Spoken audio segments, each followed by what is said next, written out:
Namaste. greetings to all of you. Grandmaster Chava அவர்களுடைய achieve the impossible lotus சூத்ராலேருந்து இன்னைக்கான முக்கியமான சூத்ரா. Giving is not only an act of kindness, it is also a smart thing to do. எளிமையான simple செய்தி. கொடுக்கிறது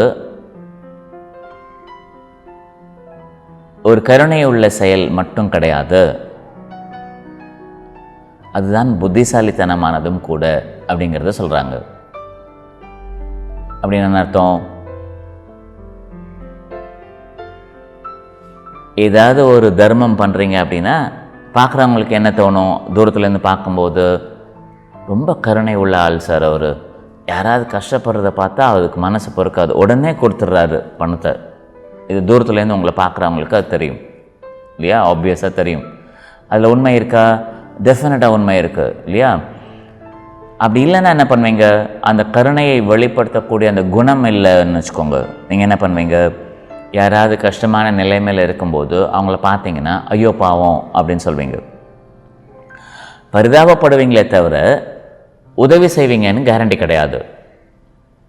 அப்போ உதவி செய்கிறீங்க அப்படின்னாலே நீங்கள் கொடுக்கறது ஃபிசிக்கலாக பணமாக கொடுக்குறீங்கன்னு வச்சுக்கோங்க, அப்போ கருணை உள்ள மனிதர் அப்படிங்கிறது தெளிவுபடுத்துது இல்லையா? அப்போ giving is an act of kindness. அது மட்டும் கிடையாது, அது மிக புத்திசாலித்தனமும் கூட அப்படிங்கிறத சொல்கிறாங்க. அப்படி என்னது? கருணை உங்களுக்கு செலுத்துறீங்க இல்லையா? ஃபிசிக்கலாக மற்றவங்களுக்கு உதவி செஞ்சு இரக்கம் காமிக்கிறீங்க, கருணை உள்ள ஒரு செயல் செய்கிறீங்க. அதில் என்னெல்லாம் பதிவாயிருக்கு?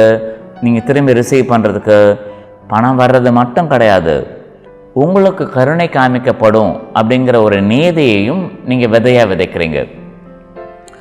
இதில் என்ன சார் பெரிய விஷயம்? நான் ஒன்றும் வளமையோடு தானே இருக்கேன் நான், அப்போ எனக்கு ஒன்றும் பிரச்சனை வர்றதுக்கு வாய்ப்பே இல்லையே. இங்கே அவசரப்பட்டு ஏதோ சொல்லிடக்கூடாது. நல்லா யோசிச்சு பாருங்கள். நீங்கள் என்னெல்லாம் பழைய ஜென்மத்தில் செஞ்சுருக்கீங்கிறது யாருக்கும் தெரியாது இல்லையா? என்னெல்லாம் இனிமேல் வர காத்திருக்கு அப்படிங்கிறதும் யாருக்கும் தெரியாது.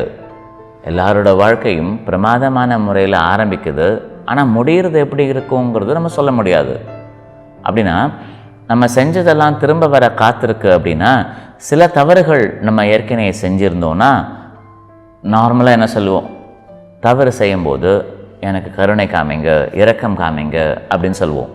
அப்படின்னா கொடுக்கறது கருணை உள்ள செயலாக இருந்ததுன்னா மற்றவங்களுக்கு இரக்கம் காமிச்சதுனால ஏழ்மையான நிலைமையில் இருக்கிறவங்களுக்கு பரிதாபப்படாமல் அவங்க மேலே இரக்கம் காமிச்சு இந்த எடுத்துக்கோங்க அப்படின்னு பணத்தை கொடுத்தீங்க இல்லையா? அந்த செயல்லையே உங்களுக்கு இரக்கம் காமிக்கிறதுக்கான விதைகளும் சேர்த்து விதைச்சிருக்கீங்க. அப்போ அதுதான் புத்திசாலித்தனம் அப்படிங்கிறத சொல்கிறாங்க. வாவ்! இப்போ கொடுக்கறதுக்கான என்டையர் ஃபார்முலாவே மாறிப்போச்சு. தவறுகள் செய்யாத ஆள் பிறவி எடுக்க வேண்டிய அவசியமே கிடையாது. அப்போ பிறவி எடுத்திருக்கு அப்படின்னாலே தவறுகள் செஞ்சு தான் முன்னேறும் அப்படிங்கிறது உங்களுக்கு தெரியும்.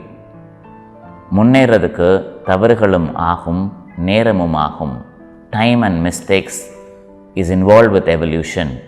அப்போது நீங்கள் தவறு செய்யும்போது சாதாரணமாக எதாச்சமாக என்ன கேட்பீங்க? என்னை மன்னிச்சிருங்க, எனக்கு கருணை காமிங்க அப்படின்னு கேட்பீங்க இல்லையா? அதனால்தான் நீங்கள் கருணை உள்ள செயல் செய்யும்போது இது வாங்கிறதுக்கான பிராப்தம் இருக்கிற மாதிரி ஆகிடுது. உங்கள் வாழ்க்கைக்கான மிக முக்கியமான செய்தி இது. குறிச்சு வச்சுக்கோங்க. Wish you a great day. Namaste.